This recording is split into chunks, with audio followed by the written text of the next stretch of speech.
သွားလိုက်ကြတော့အပေါ်တွေလုံးမနေနဲ့နင်တို့လိုတော့ကလမ2ယောက်လုံးပုံနဲ့ငါမျက်နှာတော့တငယ်ချင်းတွေရှေ့မှာမြေလန့်ပါပြီကဲခုတော့ကျန်တတ်ပြီမလားနင်တို့2ယောက်ငါတိတ်ခါကိုဖြော်ရီလှုပ်တောက်လိုက်ရတာဝပြီလားမှတ်ထားကြနင်တို့လိုတောသူတွေကငါတို့လိုအထက်တန်းစားတွေရဲ့ပါတီပွဲမှာဝင်ဆက်တဲ့အမျိုးတွေမဟုတ်ဘူး Bloody bottom lady အောက်တန်းစားမတွေ We are not bottom that you are We belong to village but I speak English I dare English understand English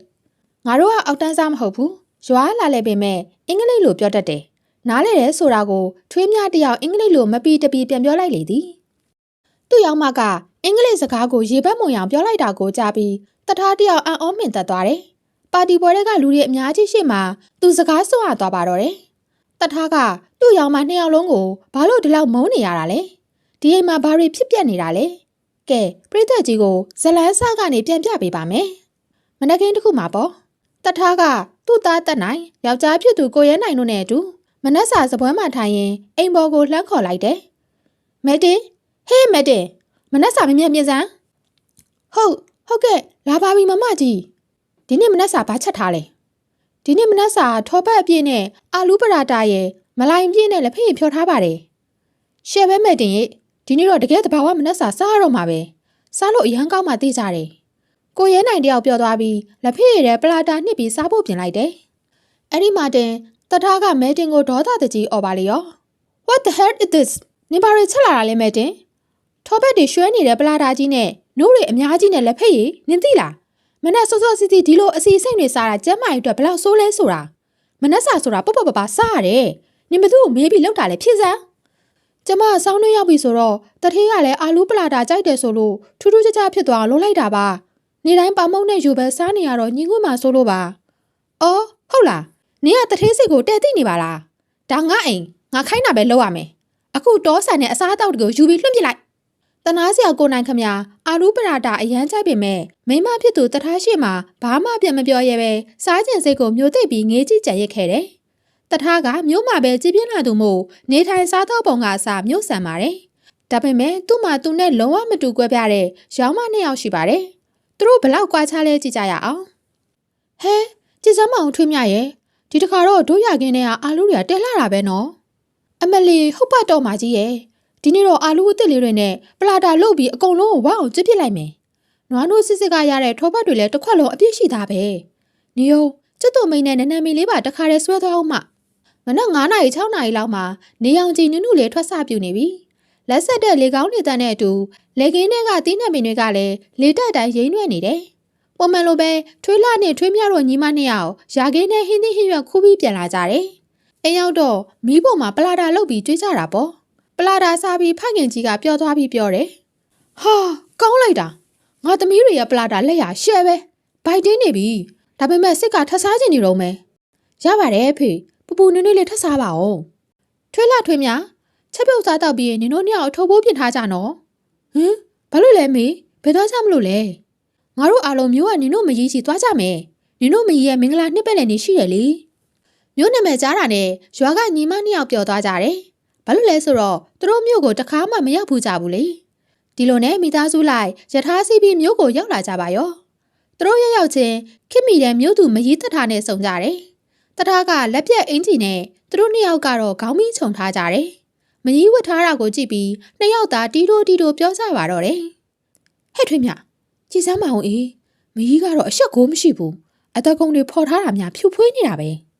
အေးပါတော့မျိုးသူတွေဆိုတော့လေစတိုင်ထုတ်ပြတာနေမှာပေါ့ဒါပေမဲ့တဲလဲလုံပါပြီတော့အဖေနဲ့မေတကားဝမှာဘာလုပ်နေရလဲထဲဝင်ကြလေ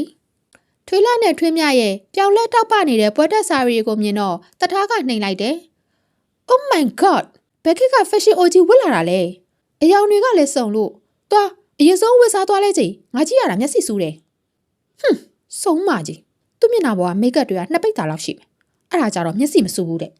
ဘာပြောလိုက်တယ်ပြန်ပြောစမ်းအာမဟုတ်ပါဘူးမကြီးရဲ့မကြီးအိမ်ကြီးကအရန်ကောင်းတာပဲလို့ပြောတာပါ so beautiful မဟုတ်ဘူး beautiful လို့ခေါ်တဲ့တောသူတွေတော်ပြီငါမင်္ဂလာနှစ်ပတ်လည်ပွဲရှိလို့ငါမအားဘူးထမင်းချက်တာနဲ့တန်ရှင်းရဲ့ကိစ္စနင်တို့2ယောက်တာဝန်ယူလိုက်နောက်တစ်နေ့မှာညီမ2ယောက်မီးဖိုကန်းနဲ့ဝင်လာကြတယ်မီးဖိုကန်းကခင်မိပြီးအရာရာလျှက်စစ်နဲ့အလုံးလုံးတာတွေကြီးပဲဖះထွေးမြကြီးမကြီးရဲ့မီးဖိုကန်းကြီးကစိတ်ယုံကြနေတာပဲဟိုနားလေးဆက် ဒီနားလေးဆက်နဲ့ငါတို့ပြေခေါင်းတွေမူးလာပါပြီအေးမိဖို့ကဘယ်နားမှလဲမိဖို့မရှိရင်လေတို့ဘာသာလုံးကြတာပေါ့မာကြီးဟာတို့ကရွာညံကောင်းတဲ့မိမတွေပဲဟာနှစ်ယောက်သားရန်နာမှာအလှဆိုင်ထားတဲ့ပန်းဦးတွေကမြေကြီးတွေကိုတူပြီးမိဖို့ကအလဲကောင်မှာမြေမီးဖို့လို့မိခိုးတွေတလူလူနဲ့ချက်ပြုတ်ကြပါလေရောဟေးတို့တွေကြက်ကလာသားချက်စားကြမယ်မျိုးသူမကြီးကိုကြွေးကြမယ်ကြက်ကလာသားလုံးကြမယ်ဟိတချင်းတကြော်ကြော်နဲ့ချက်ပြုတ်နေတော့မိခိုးတွေအုပ်နေတာမြင်ပြီးတထားတယောက်ချောင်းဆိုးပြီးဝင်လာတယ်ဟဲငါရဲ့အယူမမတို့နင်တို့ဘာဟင်းတွေချက်နေလို့ဒီလောက်မိခိုးတွေထွက်နေတာလဲအော်မကြီးဒီနေ့ရွာစတိုင်နဲ့အထူးဟင်းပွဲကြက်ကလာသားချက်လုံးနေတာမိခိုးကတော့ထွက်မှာပေါ့ထမင်းချက်မှာတော့မိခိုးထွက်ရစမြဲပဲလေမိခိုးတွေကြောင့်မိဖို့ကန်တစ်ခုလုံးမဲတူးနေတာမြင်တော့တထားစစ်ပြက်လက်ပြက်ဖြစ်သွားတယ်အမလီငါရဲ့နိုင်ငံသားဖြစ်မိဖို့ကန်ကြီးတော့တွားပါပြီနင်တို့လိုအသိဉာဏ်မရှိတဲ့တောသူမတွေနဲ့တော့ခတ်ပါပြီစားစရာတစ်ချက်ဖိုးချက်စည်းတာတတောင်းမို့အခုဒီမြေမိဖို့ကိုဖယ်ပြီးတခြားသွားချက်ငါနဲ့စိတ်ရှိရထွက်သွားကြစမ်းအာမကြီးကလည်းစိတ်မပူပါနဲ့ချက်ပြီးသွားရင်မိဖို့ကြောင့်နွားချင်းနဲ့ပြန်ပြီးတန်ချင်းလှုပ်ပေးပါမယ်ပြောင်းလဲသွားစေရမယ်နွားချင်းဆိုတဲ့အတန်ကြားတာနဲ့တထားတယောက်ပြုတ်အံကျန်သွားတယ်ရောင်းမနှစ်ယောက်ကတော့နေတိုင်းပြဿနာတစ်ခုပြီးတစ်ခုရှာနေပါတော့တယ်မိဖို့တိုက်တဲ့မိဖို့နဲ့ပလာတာကင်စားလိုက်အဝိချော်ဆက်ရှိရက်နဲ့တသားတုံးနဲ့အဝတ်တွေကိုထုလျှော်လိုက်နဲ့တထားရဲ့ဈေးကြီးပေးဝယ်ထားတဲ့အဝတ်တွေပျက်စီးကုန်တာပေါ့တထားကလည်းစူလို့မဆုံးပါဘူး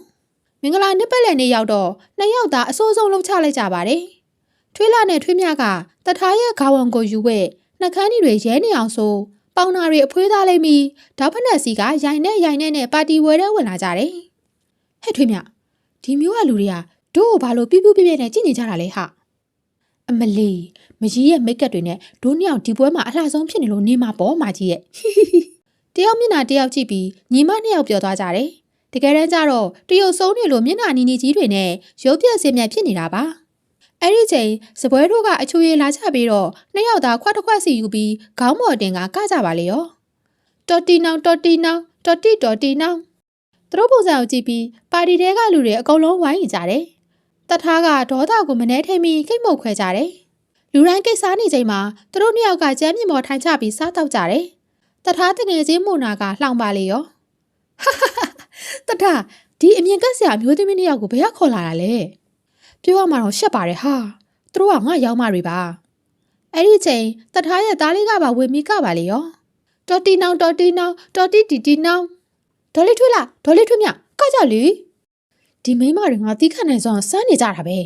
ငါရဲ့လေမာတဲ့သားလေးကိုပါတော်သက်ချင်းတွေတင်ပေးပြီးငါ့ကိုအဆက်ခွဲတယ်ပေါ့တွေ့မယ်တထားတယောက်ဒေါသထိတ်ဆုံးရောက်သွားပြီးလူကြားထဲမှာသူတို့နှစ်ယောက်လုံးကိုပါရိုက်လိုက်တယ်ပြီးတော့လူပုံအလဲမှာအော်ဟစ်ဆဲဆိုတော့တာပါပဲနင်တို့လိုတောသူတွေကငါတို့လိုလူဒန်းစားတွေရဲ့ပါတီပွဲမှာဝင်ဆက်တဲ့လူတွေမဟုတ်ဘူး Bloody Bottle Ladies အောက်တန်းစားမတွေဒါပေမဲ့သူရောင်မတွေစီကအင်္ဂလိပ်စကားသံကြားလိုက်ရတော့သူကြောင်သွားတယ်ဘာဖြစ်သွားလဲမကြီးကျမတို့လိုရွာလာတဲ့သူတွေကအင်္ဂလိပ်လိုပြောတတ်လို့အံ့ဩသွားတာလားအင်္ဂလိပ်စကားလေးပြောတတ်ရုံနဲ့လူဒန်းစားခွဲလို့ရရောလား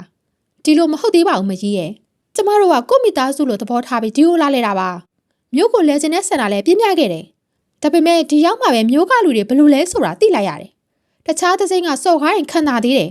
ကိုမကြီးအရင်ခောက်ကစော်ကားလိုက်တာကြတော့ရင်ထဲမှာဓာတ်နဲ့မှုန်းတယ်လို့ပဲကျမတို့ဒီမှာဆက်မနေတော့ဘူးမကြီးရဲ့ပါတီပွဲပျက်စီးသွားရင်လည်းခွန့်လွတ်ပါလာပါဖေနဲ့မေရွာပြန်ကြရအောင်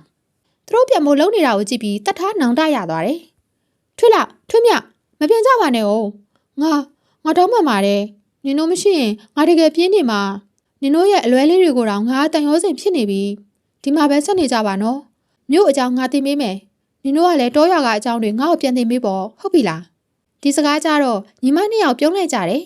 နောက်ဆုံးတော့အားလုံးပျော်ပျော်ရွှင်ရွှင်နဲ့မင်္ဂလာနှစ်ပတ်လည်ပွဲဆင်နွှဲလိုက်ကြပါတော့တယ်အချိန်ပေးပြီးကြည့်ရှုနားဆင်အားပေးခဲ့ကြတဲ့ပရိသတ်တဦးကြီးစီတိုင်းကိုကျေးဇူးအထူးပဲတင်ရှိပါတယ်ရှင်ဒီဇာတ်လမ်းလေးကိုကြိုက်နှစ်သက်တဲ့ဆိုရင် channel လေးကို subscribe လုပ်ထားဖို့တောင်းဆိုပါရစေရှင်